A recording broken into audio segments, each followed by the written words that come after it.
Welcome back to the Out of Bounds podcast. My name is Gavin Williams alongside Charlie Caleri. And today we have another recap and predictions episode. We are going to review Week 9, and we're going to we're going to review Week 8, predict Week 9. Sorry. Yeah. I got to get my week straight, guys. But anyways. It's all blending together, when it gets to the middle point. First of all, happy Halloween. Happy Halloween. Hope everybody had a safe and sane weekend. Safe and sane weekend. Yeah, it's getting a little muddied a little bit with all the weeks. Had some flurries in Utica, by the way. Really? My dad walked the dogs today. He said there was a little frost and a little couple snow on. Kind of love to see it, but not really at the same time. So, there was a good week this week. Some good games coming up this next week. Yes. I'm really excited about it. So let's just get right into it, Gavin. Let's start at Bucks at Bills. I want to hear your thoughts first, and then I'll get into it a little bit. Yeah, I mean, I had a score prediction before this game, actually. My score prediction for this game was 27-17. So I was pretty close. Yeah. I was pretty close. Yeah. Nice competitive game at the end. Bills pretty much controlled this one throughout the game. Bucks came back a little bit. The only thing I have to say about Josh Allen before you have to get onto him, I'm just curious when he's going to stop throwing a pick. I mean, I know two touchdowns, one pick isn't horrible, but it's just those picks are adding up really quick, just kind of like last year. Just seems like he's a turnover machine, even if the picks aren't really a lot. I don't think that pick meant anything, obviously. No, that's a really good point because, obviously you got to stop with the picks, but I think this was a game where I was fine with him having a pick. That Pats game, it was a massive point in the game. We were driving, threw right in the guy's hand. It ended up being points for them on the other side in the Patriots game. But, like you said, Josh Allen, 2 touchdowns thrown. That's big for us. He threw for 324 yards. Only had 9 incompletions. Yeah. That's why I like to see 9 incompletions on 40 that's passes. That's where the one pick that doesn't really matter. Yeah, I'm really happy about that. So, yeah, I thought we looked pretty good. Defense looked great. Yeah, Defense locked down. The fact that their leading receiver for the Bucs was Rachaad White, that's awesome to see. That's great to see. It was great to see that they had 2, I'll call them elite wide receivers, Godwin and Evans, and we locked them down pretty well with our inexperienced corners, secondary. So that was definitely good to see. The Bucs played well. The score indicates a closer game than it was, I think. They got that touchdown kind of late in the game, got that 2-point conversion, went down by 6. For whatever reason, they went for 2. But it almost worked out for them because they had the chance to win the game on that last Hail Mary attempt, which just went wide of Chris Godwin in the end zone, which would have been just another heartbreaking classic Bills loss. But, this was a good bounce-back win for us. We just got to keep it moving. We're at 5-3 right now. It's better than 4-4. Definitely better than 4-4. Better than 4-3, obviously. We just got to get to 6-3, and then hopefully 7-3. Maybe 8-3. Maybe 9-3. Maybe 9-3. Maybe 10-3. I don't know, but we got a really tough schedule coming up, so that's a big win for us. We need to win the games we're supposed to win.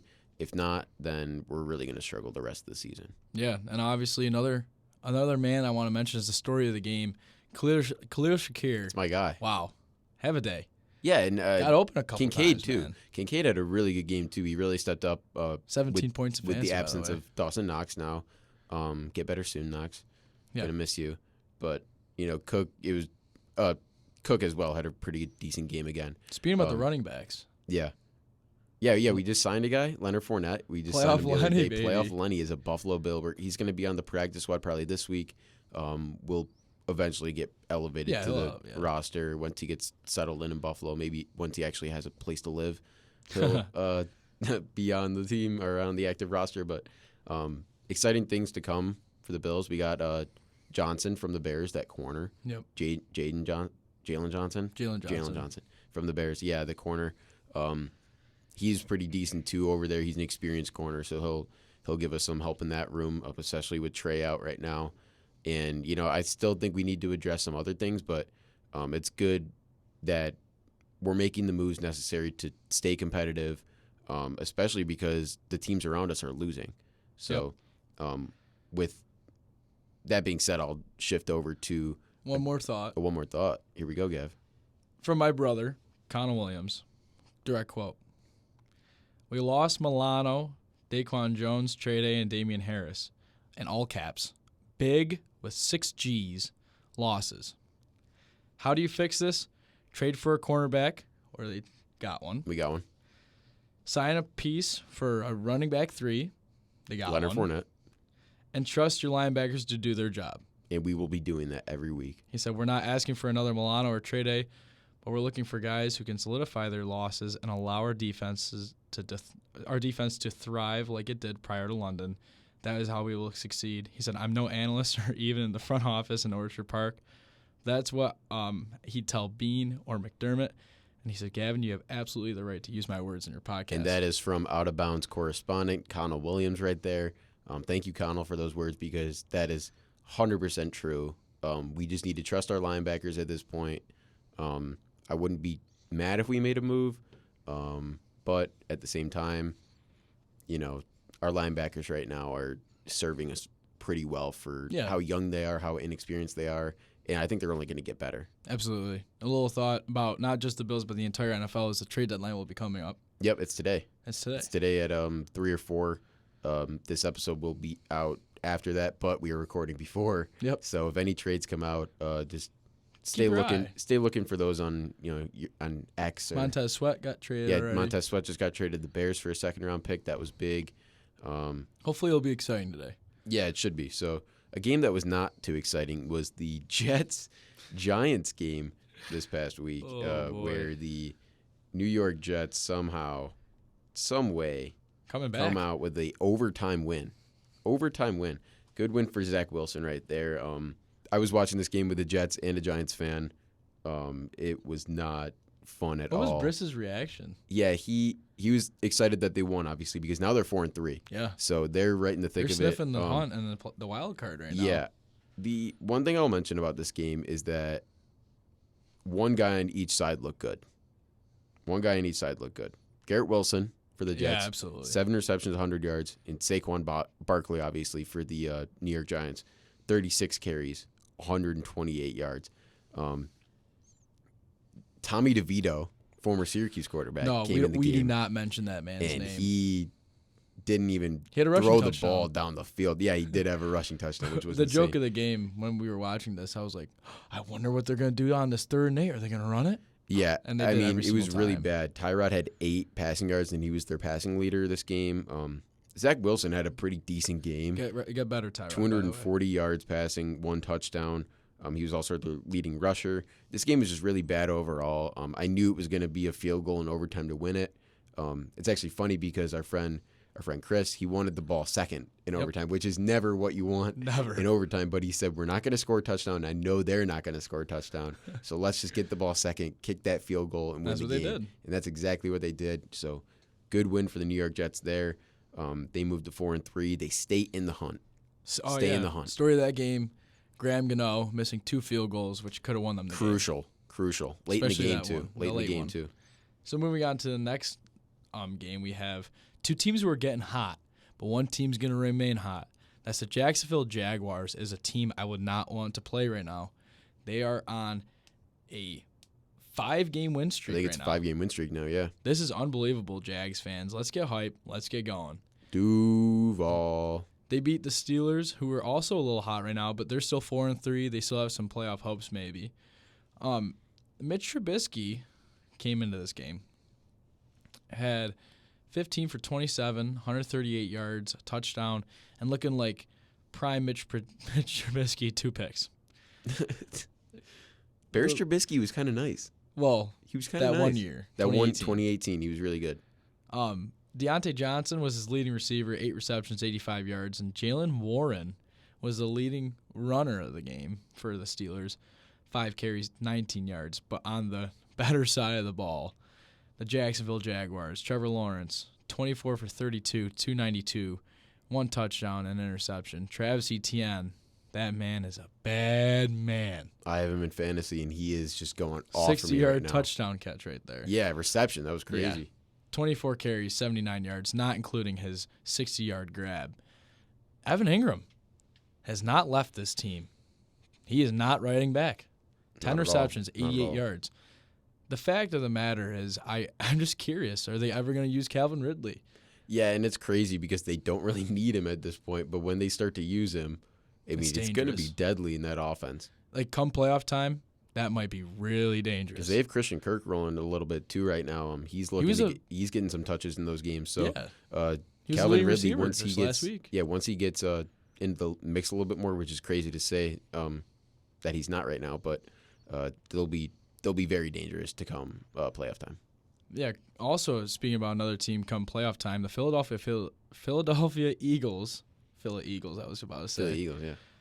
Got the win 38-31 over the Commanders. And the biggest question I had with the Commanders, if they could play like they could play the Eagles every week, they would be a playoff team. They would definitely be a playoff team. So they've played, 2 really close games? One in overtime and one by 7. Yeah, so they played 2 really close games against the Eagles, winning one of them, losing both of them, sorry, at home, losing this one by 7, 38-31. Sam Howell, though. Sam Howell, my guy.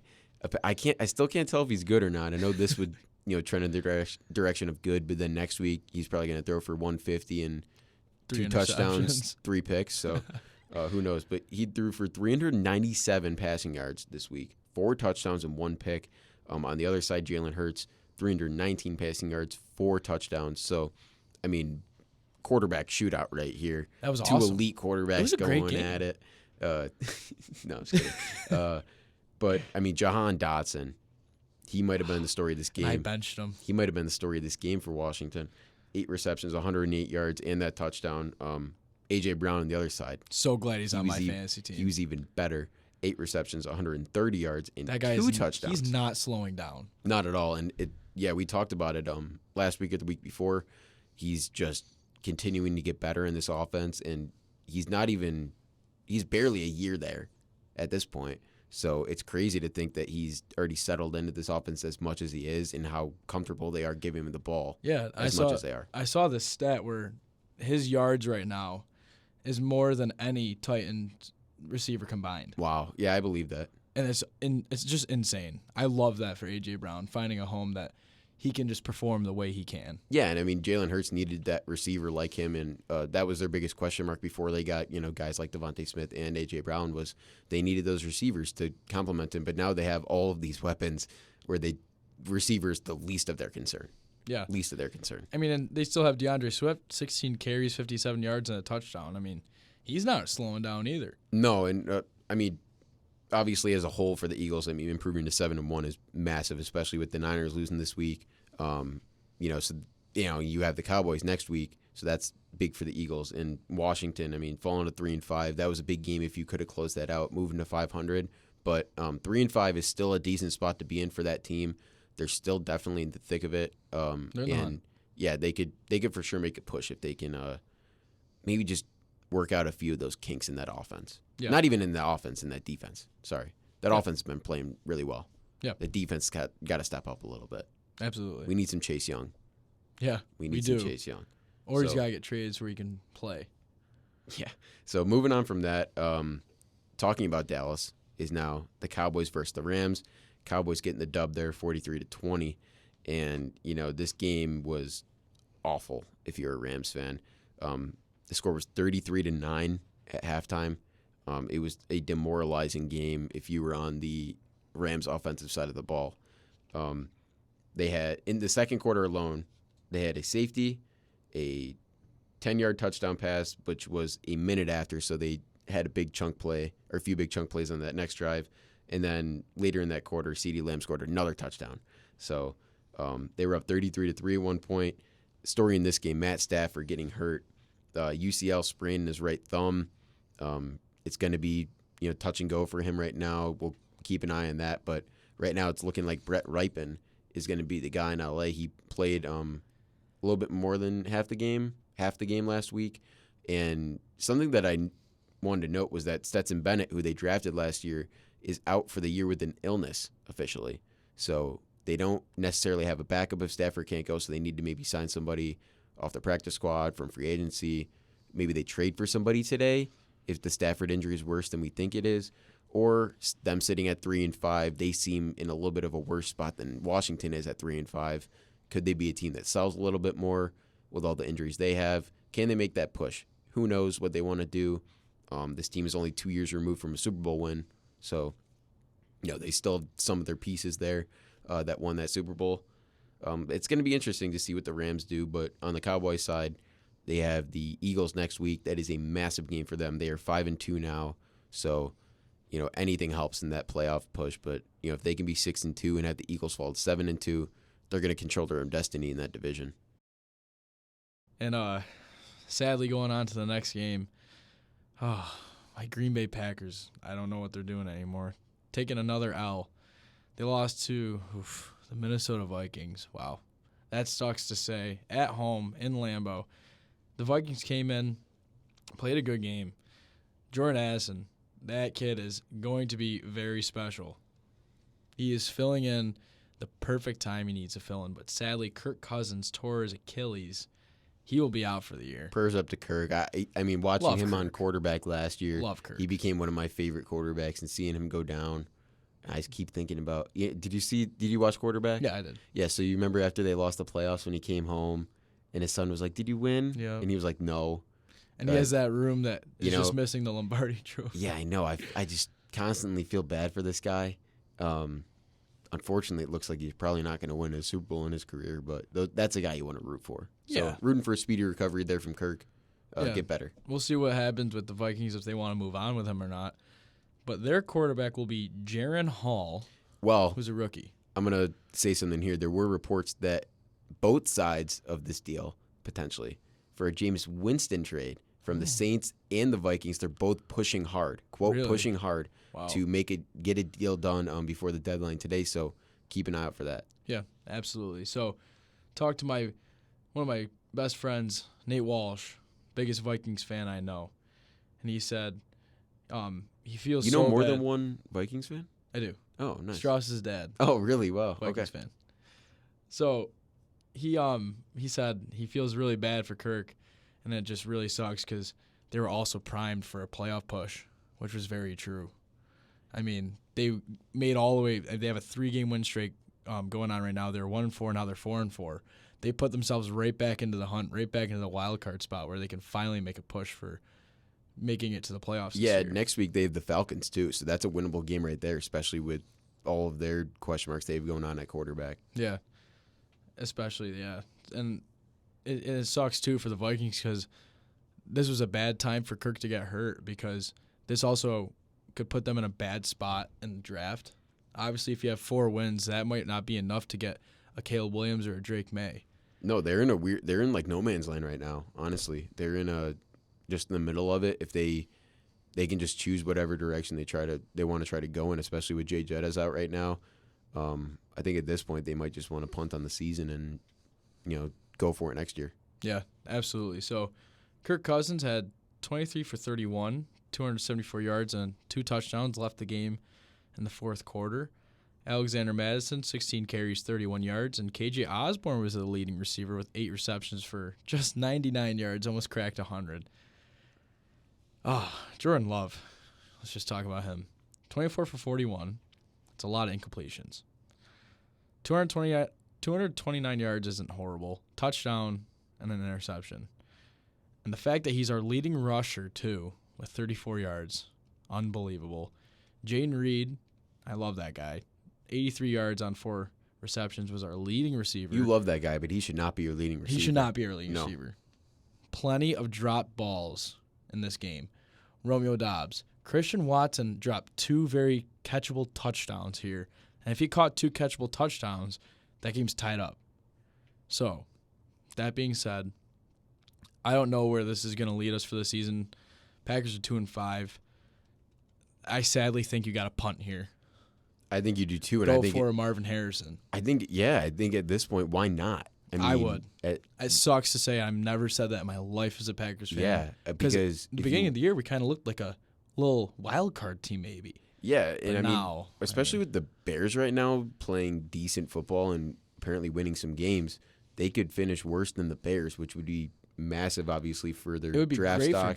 And they need to stay below the Vikings, too, if they want to have a better pick than the Vikings. So right now it's kind of playing that balancing game for all these teams kind of around each other saying, Should we win some games? Should we? Obviously, you don't want to lose games on purpose, but if you have all these injuries, you might want to just. Yeah, I mean, it's just going to happen. I mean, the biggest news of the weekend for the Packers wasn't anything about the game. It was about extending Rashawn Gary, my guy, your guy. My guy, Rashawn Gary, Michigan legend.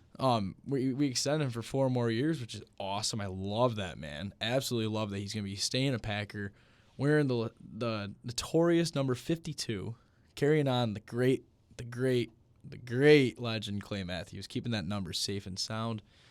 Hopefully they retire that number with 2 names on it. That'd be really cool. That would be pretty cool for Rashawn Gary. That'd be awesome. But that was awesome for the Packers. But it's either one or 2 options. You trade for a big name right now before 4 o'clock today, or you punt on the season and you move on. Or if you really want to try, you go for the playoffs. But I just see that's a little out of our reach. But hopefully the Packers can pick it up next year. Or hopefully, I mean, if they do pick it up this year, that'd be kind of cool. But speaking about a rookie, let's talk about a rookie in the 2nd round. Will Levis, the Tennessee Titans, getting an awesome win over the Falcons. Yeah, and I mean, they looked great, too. Will Levis looked amazing. I'm saying the uniforms. Well, yeah. Those Houston Oilers uniforms, yep. Mind you. They look great on the field. Not the Tennessee Oilers, not the Tennessee Titans. The Houston Oilers uniforms, they look great. So Malik Willis got the start here. Crowd boos him. Right away. Will Levis comes in the game. Crowd goes nuts. Yep, they want him. And guess why? Because he might be their guy. 19 for 29, 238 yards, 4 touchdowns, and a donut for interceptions. A donut. In his debut. Yeah. Derrick Henry doing Derrick Henry. 22 completions, 101 yards. DeAndre Hopkins. Looking like DeAndre Hopkins. Yeah, I mean, that combo right there of Levis, I'm glad that Levis has a guy like DeAndre Hopkins that he can go to and rely on, because you could tell he wanted to throw him the ball early in that game to get more comfortable, obviously. And you know that a guy like Hopkins wants the ball in his hands, and he probably went right up to Levis and said, "Give me the ball right now. It'll help both of us." And he did. Yeah, and it worked out. So glad for Will Helped Levis. the team. Dropped all the way down to the Titans, down the 2nd round, making his name like proud. Yeah, and I mean, I going into the draft, I thought he was one of the better QB prospects, and falling to the 2nd round was kind of a shock for me. But at the same time, I think he went to a good spot in Tennessee. Perfect fit. Yeah, I mean, he can learn behind Ryan Tannehill, who's an experienced quarterback in the league, and he's better than Malik Willis, so he should be the backup there. He should be the starter now at this point, and I think they should just roll with him for the future. Yeah, absolutely. So they got a great win over the Falcons, 28-23. Taylor Heineke, welcome back. Yeah, and I mean, Desmond Ridder got benched in this game. Yeah. So deservedly so. Yeah, all that talk about me not knowing if he's good or not. There's your answer. There's your answer right there. He got benched. My guy, Taylor Heineke, he's in my little QB cult, I like to call it. Him, Davis Mills, and I think Sam Howell now. I think those are my 3 that are in there. I love all those guys. So Heineke didn't play a horrible game. No. For when he got put in, 12 for 21. Not at all. And I mean, especially next week, he's going to have a full week to prepare against a struggling Vikings team. So let's see what he can do next week. Yeah. He also had a touchdown, Bijan Robinson. My pick for Rookie of the Year, but it's looking like Jordan Addison right now. Charlie's pick. It's close right now. It were good picks by both of us. Bijan had he had 11 carries, 62 yards, and a touchdown. And the leading receiver for the Falcons, sorry if I mispronounced his name, Kahadarel Hodge. Have a day, kid.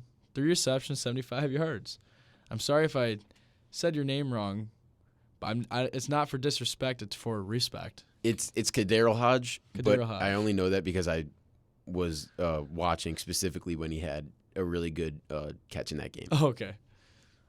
My fault, Hodge. That's on me, all right? But great game from the kid. And the Titans are fighting back, 3-4. Atlanta falls down to 4-3. Next up, we have 2 teams I don't particularly like. And it was their 2nd time playing this year, so I don't have to watch them again. So that's great. So the Dolphins beat up on the Pats again, 31-17. I will say this, though, about the Patriots. They are playing way better. So it doesn't make me feel great about that loss still, but it makes me feel slightly better knowing that they at least put up some points against the Dolphins. But nonetheless, still a terrible loss by the Bills last week. But I don't want to talk about it anymore. It's behind us. It's behind us. We're on to 5-3 now. We're on to the Bengals. We're on to Cincinnati.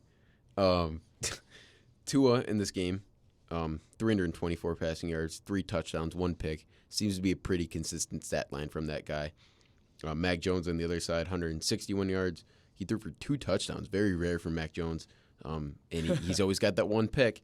And then the rushing side, not a big rushing game for either of these teams, but Mostert with 46 yards and a touchdown. He gets a touchdown, I feel like, every week. Jalen Waddle, 7 receptions, 121 yards, 1 touchdown. He looks amazing right now. Unreal. And those uniforms looked absolutely amazing. Yeah, I mean, Tyreek Hill scoring another touchdown this game. They always have a celebration after they score 2. I love it. Yeah, I don't really love it, but it's all right. I don't really like seeing them in the end zone. This Dolphins team doesn't particularly impress me.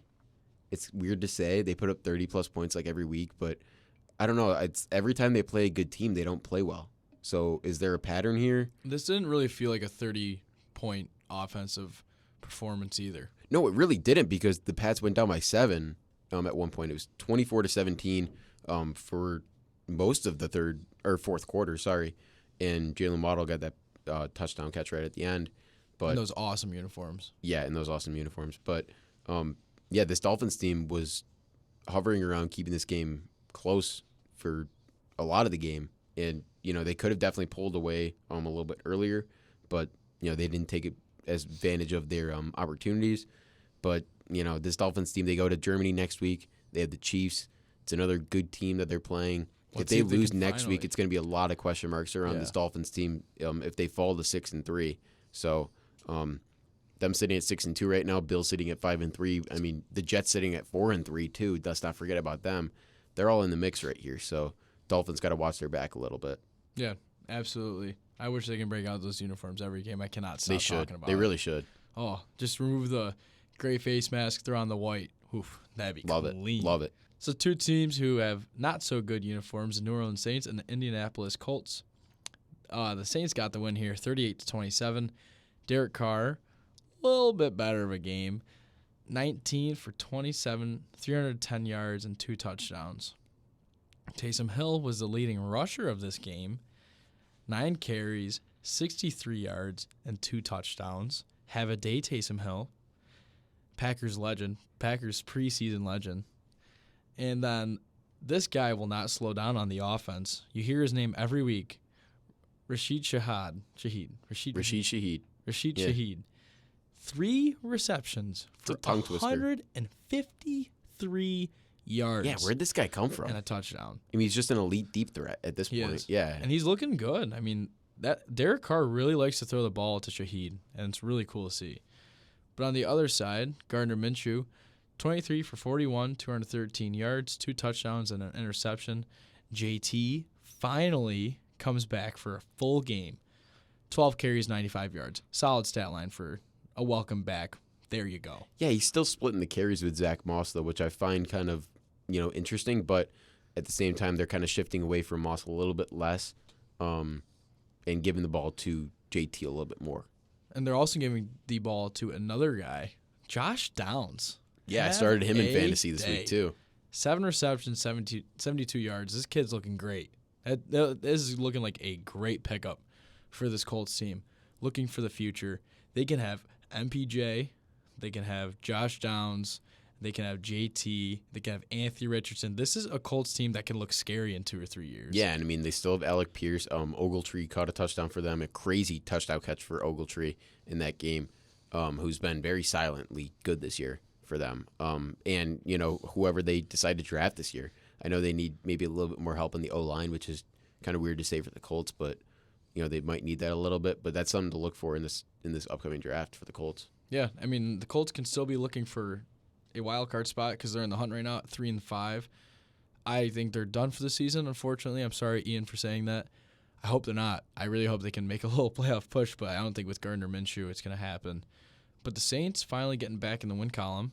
Now they're looking for a nice little possible 4 seed in the NFC. Yeah, it's crazy. They could definitely be in contention for the division now. Yeah, and they're 500. Yeah, I think they probably will win. I think the way that things are trending right now with obviously the Panthers just getting their first win. That's awesome. I'll talk about that next. Falcons, Ritters got benched, Heineke in now, and with the Bucks, I mean they started off hot, but now they're kind of coming back down to earth. The Saints are the only team that has been consistent in that division. I think that's what was going to win you this division, was just being consistent and getting to that 9-win point. I think that 9-win mark was the goal for all of those teams, and if whoever got there first basically won the division. So Saints look to be trending in that direction right now. Yeah, so with the Saints getting the win, they go to 4-4, which is huge for that division. And the Colts are falling down, and that division's separating a little bit. Actually separating a lot. The Jags are just running away. Yeah, and I'll talk about both those divisions right now. With this game, Carolina played Houston this week in a shocking win for the Panthers. They got their first win of the season. Good for the Panthers, man. I love that. Good for Bryce Young. Good for Frank Reich. But bad game for C.J. Stroud. He did not look good. I feel like that's the first time we've said that this season, though. It is, which is crazy because it came against Bryce Young. And now all these people are going to say Bryce Young's better than C.J. Stroud, but he's not. Let's get that straight. C.J. Stroud, 140 passing yards. Bryce Young in this game, 235 passing yards for a touchdown. It seems like they just flop stat lines. I mean, all year it's been Bryce Young throwing for 150 or less passing yards, and Stroud throwing for at least a touchdown and over 200 every game. So, very interesting right there. But this game in general was just not good. I mean, the score being 15-13 was an indicator of that. But early in this game, Texans go up with their fullback scoring a touchdown, and then Tommy Tremble scores a 1-yard touchdown pass, but they missed the kick, so it's 7-6. Pinheiro, the kicker for the Panthers, hits 2 field goals in the third quarter on their next 2 drives. Bears kicker right there. Yeah, so they go up 12-7 in that game. So weird. This whole game was just weird. And then C.J. Stroud 1-yard run, but they missed the 2-point conversion, which is crucial in this game. So they're up 13-12 now. And then as time expires in the game, the Panthers kick a 23-yard field goal, which took about 5 plays to run that kick and actually complete it, because number 4 on the Texans, I forgot his name, number 4 though, he had an offside penalty, a personal foul penalty, and an unsportsmanlike conduct, all on 3 straight plays. 2 of them were actually on the same play too. Wow. So it took a few plays to get that done, but Carolina celebrated like they won the Super Bowl after that win, and it was a good game to watch in the late stages, I'll say, because it was close, because the Panthers are trying to get their first win, but Texans fallen to 3-4 now. I mean, they were primed to be 4-3, potentially in a playoff spot after this week, but they just got to keep battling now and they got to win a game they're supposed to lose now. I mean, simple as that. I mean, they can't be losing the games like that. They know that, but long season still ahead. They still have more than half the season to go, so see what this Texans team's made of, I guess. And Panthers, they were bound to get a win at some point, but I didn't think he was going to be here. I didn't think so either. Not at all. But they have a win. They have a win under their belt, so good for them. Speaking about another team who got a pretty good win under their belt, the Seattle Seahawks got a great win over the Cleveland Browns. Great win for the Seahawks. They are the most underrated team in the NFL right now. And they were last year as well. Yeah, people don't think that Geno is good, but he is. He is. He is. Speaking about his stat line, 23 for 37, 254 yards, 2 touchdowns, but he had 2 picks. My guy, Kenneth Walker, 8 carries, 66 yards, MSU legend. Tyler Lockett, leading receiver this game, 8 receptions, 81 yards, and a touchdown. Looking over to the Browns side. Wait, you know who scored another touchdown in this game? Bobo. That man Bobo. is Jake awesome. Bobo. Yeah. Oh, by the way, final score of this one was 24-20, so a nice game here. It was a good game. This was a really good game. This was a great game. One of the better games of the week, I think. P.J. Walker, 15 for 31, 248 yards, a touchdown, and 2 picks. Kareem Hunt getting back in the system a little bit more than Jeremy Ford. 14 carries, 55 yards, and a touchdown. And my guy, Amari Cooper, 6 receptions, 89 yards. Pretty good stat line for Amari Cooper.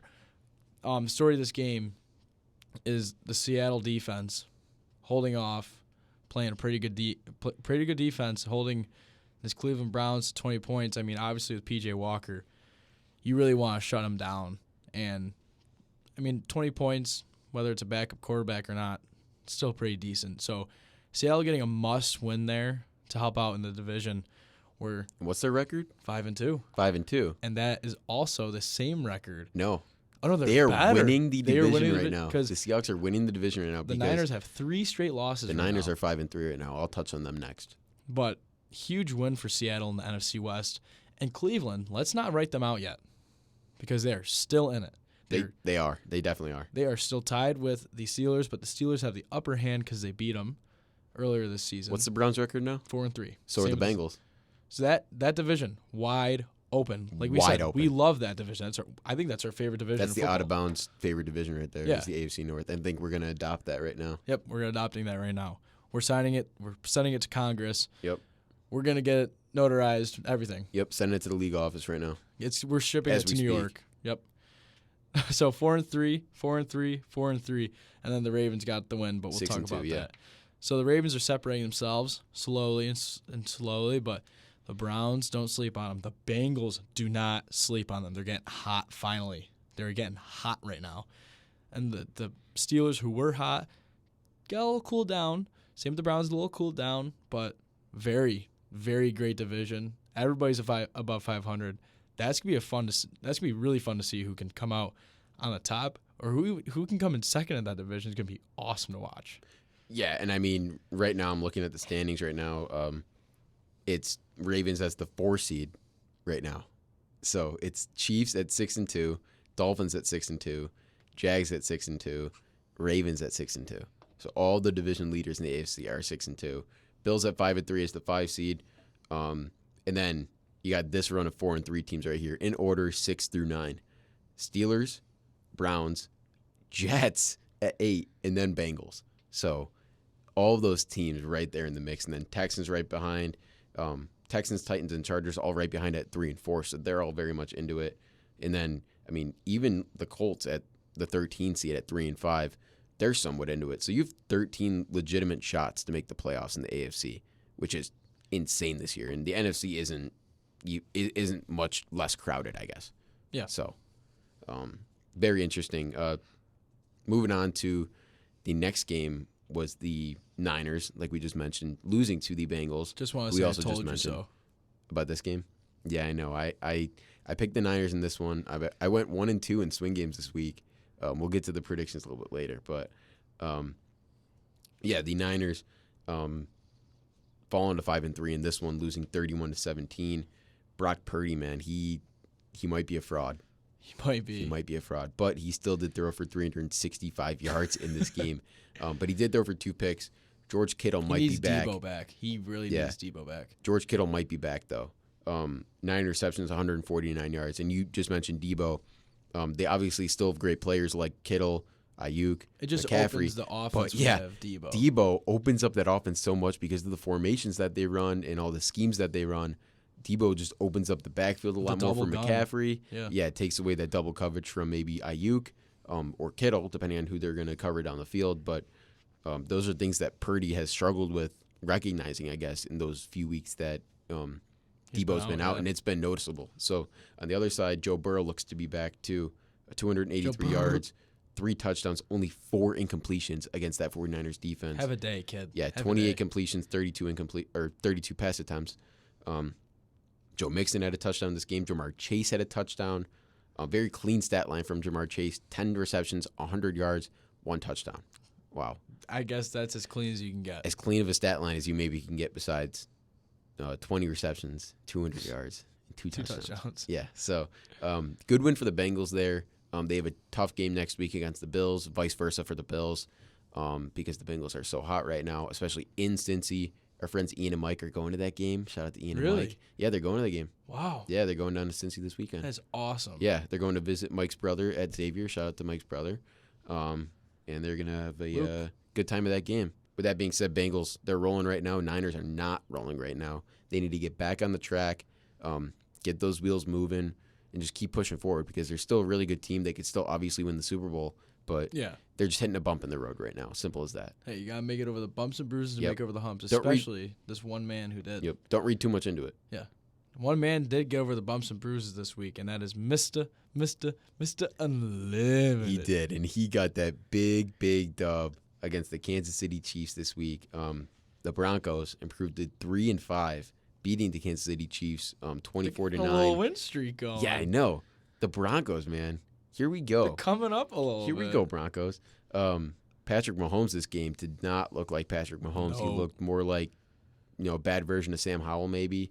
Desmond Ritter. All those guys. Mac Jones.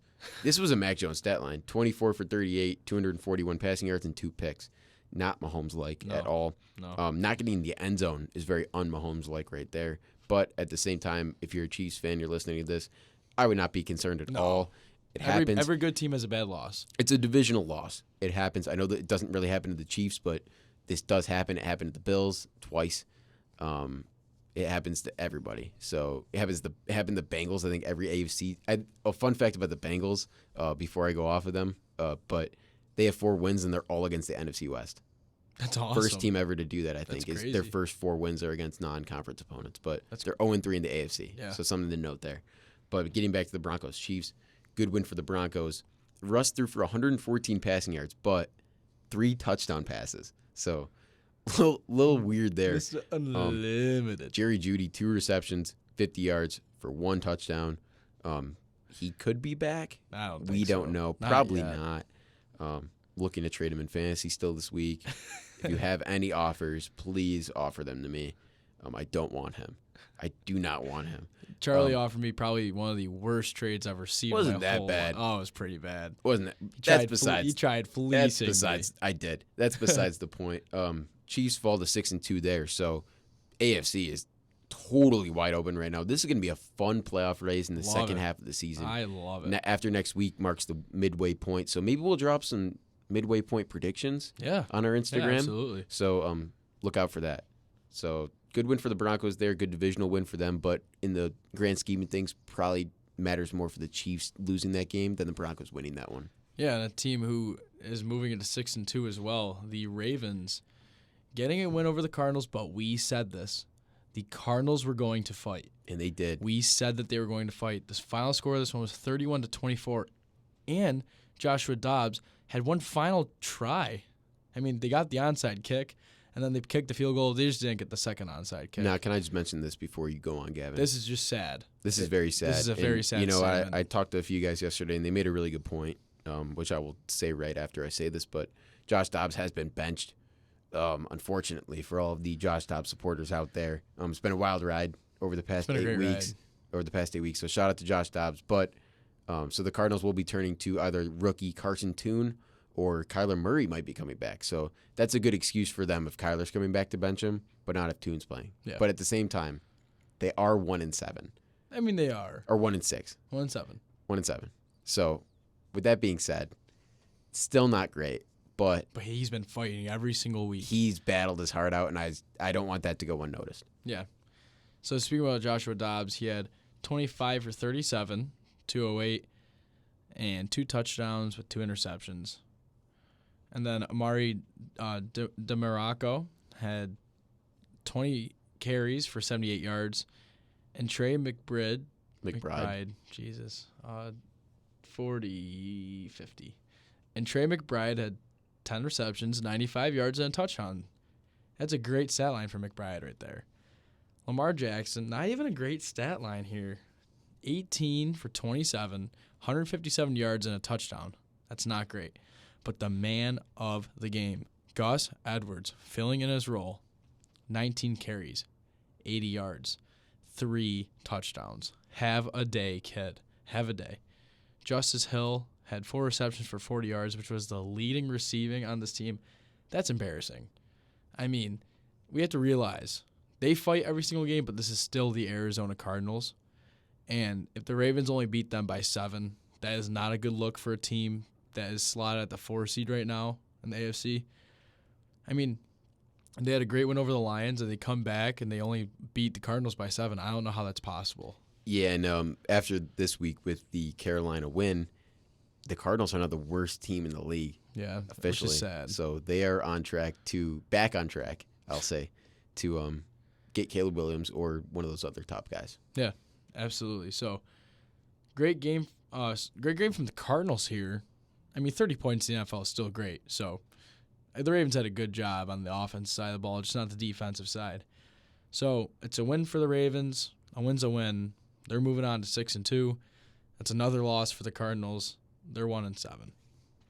Yeah, moving on here to the Sunday night game, which was not a good Sunday night game. That's my AFC team right there. Another pretty bad primetime game, but Chargers coming out with a win here over the Bears. I have to ask 30-13. Why is this the Sunday night game? No clue. There were some really good games this week. Yeah, and they just throw that one on there. Niners, Bengals. That's all you need to do is throw them on Sunday night. Could have threw any of them on there. Yeah, I mean, I get it that there's like scheduling things in there, and and all that stuff, and every team has got to get on one or whatever it is, but. This was not the game. I guess they were trying to go with maybe the Khalil Mack storyline route with playing his former team, but I don't know. That's just me trying to pull for something there. But Chargers improved to 3-4. They're back in the thick of it. Gavin's AFC team, his AFC quarterback Justin Herbert threw for 298 yards and 3 touchdowns. Austin Eckler was their leading receiver. 7 receptions, 94 yards, and a touchdown. Obviously, the leading rusher with 29 Fantasy yards. Machine this week. He was. Tyson Bagent, the quarterback for the Bears. We're sticking with that. We're sticking with Bagent. Yeah, I think that's right, though. He threw for 232 passing yards, but did throw for those 2 picks. He's just being basically thrown into the fire here.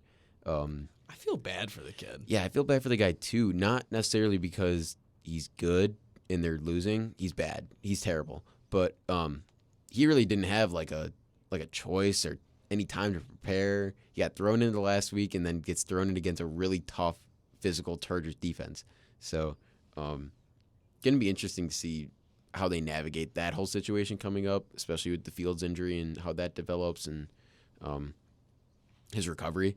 But right now the Bears, obviously their goal is to not win, and they're doing a pretty good job of that. So shout out to the Bears there, I guess. I mean, yeah, they want those first 2 picks in the draft, which would be huge for them. Yeah, they're looking to get 2 top 5 picks right now, which I think any team would take. But if they can get 2 top 3 picks or 2 top 2, the top 2, that would be even better. Yeah, and also looking at a guy who had a great week last week but didn't this week, D'Onta Foreman. 9 carries for 34 yards. And Cole Kmet was the leading receiver. He had 10 receptions for 79 yards. So just not a great game at all for the Chicago Bears. Gavin, I have a question for you. Do you think the Chargers sneak in the playoffs? I think they do. You think they do? You think the Jets fall? I think this is what's going to happen. I think this is my little preview of the predictions. The predictions.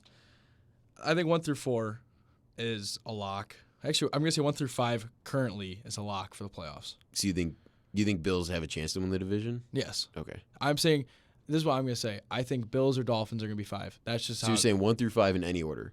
1 through 5 in any order. And then 6. Oof. 6 would be the Bengals. Probably. And I think the Chargers sneak in the 7th seed. That's probably the best possible playoffs you can have in the AFC. Yes. Those teams going at it. It's the same teams as last year, if I'm not mistaken. Is it not? Just different order. Yeah, I think it is. I think so. I think which would be very interesting, and I don't know if that's happened before. Yeah, because that would mean if Miami stays right now, they would play the Chargers, and that Week 1 game was amazing. That Week 1 game was amazing, and we said that could be a preview of a playoff game, especially early in the playoffs, and a great uniform matchup too. So the best 2 uniforms in the league, all things being considered, right there. Let's hope that the Dolphins don't get the 1 seed, but if they do, let's hope that somehow the Chargers can maybe the 2 versus 7 game, or maybe just keep the Dolphins out of the playoffs. Maybe let's just do that. They would have to lose out for that one. Probably. But moving on to one team that's definitely in the playoffs is my NFC team, the Detroit Lions. The 3rd best team in the league right now, record-wise.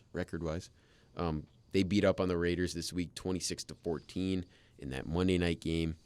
And Jared Goff, 272 yards, 1 touchdown, 1 pick. Jahmyr Gibbs, my guy this amazing week. Game this week, 152 yards rushing, and a touchdown. Jahmyr Gibbs. Thanks for the win in fantasy. He really needed it. He squeezed me out on a win this week. Amon-Ra St. Brown battling through that illness that he had, which he was questionable this week. Still balled out. 6 receptions, 108 yards, including one that was for about 40 or 50. So Great chunk play right there. On the other side, not a good looking.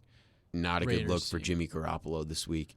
I would say the defense for both teams looked pretty decent, but there was a big outlier in this game, and it was that Raiders offense. Yep. It looked so bad. Jimmy G went 10 for 21 passing, by far his probably worst looking game of the year. 126 yards and a pick. Sorry, not a touchdown. Josh Jacobs had 15 carries for 61 yards and a touchdown. He looked decent. Probably the only bright spot on that offense, and Josh Jacobs was also their leading receiver with 2 receptions and 27 yards. Yeah, speaking of... Davante Adams did not get involved at all. I think he had 1 catch. Yep. 11 yards. And Davante Adams said in a report, he said, I don't know what to say. I truly don't. No, and he's a guy that you could be looking for to be moved by that 3 p.m. deadline today. So by the time this is out, it could potentially be done. So that would be very interesting, and it would definitely shake up the league a lot. So next week when we talk about all these games and the recap all these games, hopefully we have some new players on some new teams that we can highlight. Which would be really cool. Which would be really great. So that's the end of our recap for Week 8. Very good week, I think, overall, or a pretty decent week overall. Not the best we've had, not the worst we've had, but a pretty solid NFL football week. And one little tidbit about the Raiders. A reporter asked Josh Jacobs on what can happen to fix the Raiders offense. He said, that ain't my job. It's not. It's really not. And it should be none of their jobs. It should be obviously the coach's job and the GM's job, because they just haven't done a good job of addressing their needs. Yeah, absolutely. So, with that being said, once again, we're moving on to next week, Week 9.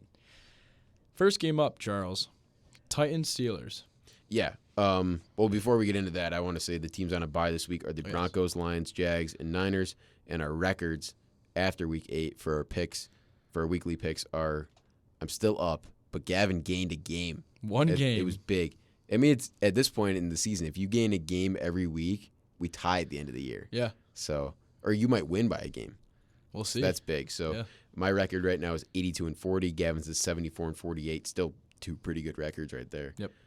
Nothing to complain about. But yeah, that Titans-Steelers game coming up this week, that's a big one. I had the Steelers. I do too. Yeah. I think Will Levis is going to struggle against that Steelers defense. Is Kenny Pickett coming back this week? I think so, but even with Trubisky, I still think the Steelers at home on Thursday against the – I mean, I wouldn't be surprised if the Titans sneak it out, because who knows if Will Levis is good or not. But I think the Steelers right now, where they're at, they're a pretty surprising team this year, and they're playing really well right now. So I'm going to go with them. Yeah, absolutely. For the first Sunday – I was going to say for the first Sunday afternoon, but for the first Sunday morning game. Yeah, we got another Germany. Well, we have our first Germany game of the season. This time it's in Frankfurt, I believe. I think so too. And it's probably one of the best games of the year. Dolphins at Chiefs, I guess. With an asterisk. With an asterisk, but technically a Chiefs home game. I got the Chiefs in this game. I need to make up a game picking the Dolphins here. Yeah, it's a big swing game there on Sunday morning. I think I was confident with the Dolphins playing the Eagles, but I didn't take into consideration how good that defense was. But the fact that the Chiefs just let 24 points against the Broncos, I feel like they're going to have a bounce-back game. Yeah, I mean, this Chiefs defense has been great. And I know Patrick Mahomes will be absolutely amazing. Mm-hmm.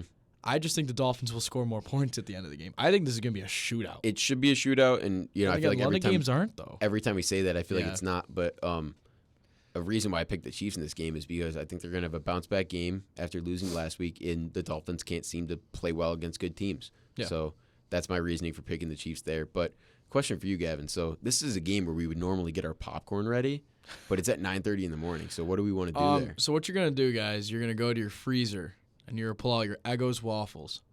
And you're going to walk over to your toaster or microwave, and you're going to put it in. And you're going to wait till halftime. And then if it's a good game, you click the start button. All right? And then you eat them up. Yep. So get those Eggos ready. Maybe get some. If you're feeling a little lazy, get the already baked bacon and throw it in the microwave. Ooh. You know, if you're feeling a little lazy, it's a Sunday. It's Sunday morning. Sunday morning. 9:30 a.m. Yeah, it's early. Get those Eggos ready. Get those Eggos ready. All right. So moving on to the next game, Vikings at Falcons. Who do you got? Big swing game here. Big swing game here. I have Falcons in this one. I'll say that right now. I do too. I don't think it's going to be. I don't see a good game. Unless if the Vikings could get Jameis Winston, I really would want to flip my pick. Yeah. But that's not enough time for him to adjust. Not at all. And I don't think that rookie QB Hall, I think is the last name. I've never even heard of the dude. So I haven't either. Can't say he's going to be great next week. So that's why I have the Falcons, because they actually have a NFL quarterback in Taylor Heineke. Yep. They have two of them. They Desmond Ridder. Yeah, that's another one. Bears at Saints is the next game. I have the Saints in this one. I do too. I mean, I don't think there needs to be a ton of Yeah, no, the Bears are just not good, and the Saints are playing pretty good football right now. So that's a good game right there. Rams at Packers is the next one. This is another game that could be a swing game. Gavin, are you going to pick your Packers this week? I am. You are? Well, guess what? I'm picking the Rams this week. All right. There's two games that's already different, and we're not even halfway through right now. That's great to hear. I'm picking the Packers here. I just looked up the forecast a little bit. Actually, today it's supposed to snow in Green Bay, which is kind of cool. But it's not going to be like that way. Cool. It's going to be 48 and rain on Sunday. I don't think LA's ready for that rain. Not at all. I also, I'm saying the Packers here, but I would not be surprised if we lost this game.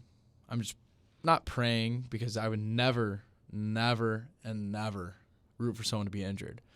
But if Matthew Stafford's out for this game, it could be good for us. So. I know, and I was thinking that obviously crossed my mind when I picked the Rams in this game was, Stafford going to play. But I think even with Brett Rypien, the way that the Packers are playing right now, unfortunately, this might be the worst game of the week. This is, I mean, I don't think it's going to be worst game of the week, because I think this next game, Commanders at Patriots, will be, which I have the Commanders winning that game. I do too. I have the Commanders there. Yeah, I mean, Patriots, I don't know. I mean, the Commanders' offense continues to look how they look, and they're putting up 30-plus points a game. The Patriots are not going to be able to put up 30 points. So hopefully a good win there for the Washington Commanders. And they will be back in the thick of it next week. So we'll touch on that a little bit next week. Maybe one of the games of the week this week, Seahawks at Ravens. Big game for both teams. They both need the win very badly, but it's in Baltimore, which is why I'm picking the Ravens in this one. I'm picking the Ravens in this one as well. See if Geno can go into Baltimore and maybe make some noise, though. I mean, they want Geno right back, but hopefully he's not going to. But I don't think he will. I still think the Ravens will win this game. Moving on to the next one, Bucks at Texans. What do you got here, Gavin? I got the Texans getting a nice bounce-back win here. Yeah, I do too. The Bucks have lost 3 in a row. They're not trending any good direction. Texans, they lost last week. Really bad loss to the Panthers. So they're going to have to bounce back against another NFC South team this week. Cardinals at Browns is the next game. I got the Browns. I got the Browns too, but again, do not be surprised if they put up a little fight. I mean, Josh Dobbs is not playing this week, though, so I don't think they'll put up as much of a fight. Yeah, that's very true. I didn't really think about that one. So, Browns in this game. Colts at Panthers next game. I have the Colts in this one. I do too. Yeah, that's no explanation there. Giants at Raiders. This is going to be worst game of the week, I think. Oh, yeah. Oh, boy. And this was one that I didn't even want to pick a winner. I almost wrote down tie, but I had to pick somebody to win, and I picked the Raiders. I picked the Raiders to win this game next week. Shout out Danny DeVito. Tommy DeVito. Not a Syracuse legend. Shout out to Danny DeVito, too, though. Yeah, shout out Danny DeVito. But Tommy DeVito, not a Syracuse legend. But just because he has a Syracuse name in his title, I'll throw the Giants in here. Wow, he's going with the Giants here this week. I'll go with the Giants this week. That's big. Cowboys-Eagles. Might be game of the week. Might be game of the week. Might be game. Get the popcorn. Might be the most put it in the microwave. Game. Might be the most important game of the season so far, standings-wise. Then again, when the Cowboys played the Niners, we thought that was going to be a great game. So who knows if the Eagles will stomp all over them. Who knows? I think it's going to be a good game because all division games are all interesting. Who do you have in this one? I got the Eagles. I have the Eagles, too. Yeah. I didn't think about that one. I mean, they're home. Them being at home this week definitely skews it a little bit in that direction, but that Cowboys defense looked really, really good last week, so the Eagles kind of struggled. So, actually, you know what? You're going to go with the Cowboys. I'm flipping my pick right now. I am going Dallas Cowboys. I talked myself out of it. I talked myself out of it right now. So that's – I'm gonna type in Cowboys right now. Wow, he's typing it in. That was big. That was big right there. So that's a little something we got to write down right there. Bills at Bengals next game. Another massive game in the AFC this week.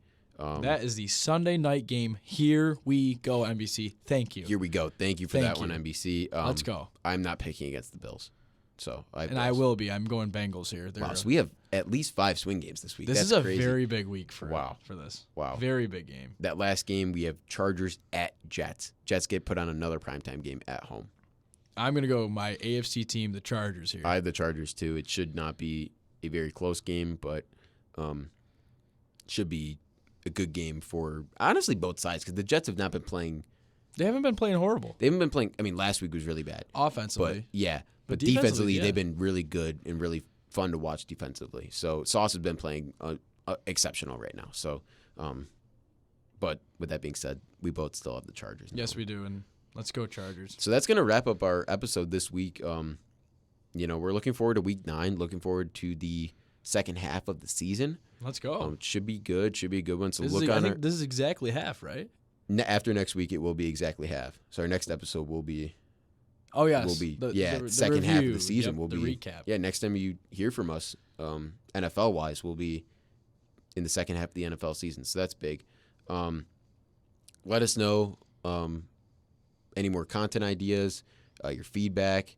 Please let us know in the comments of everything. Our YouTube, our Instagram, which is at Out of Bounds Podcast with a dot in between every single word. Yes, there is, Gavin. So look on Instagram for our predictions for the second half potentially.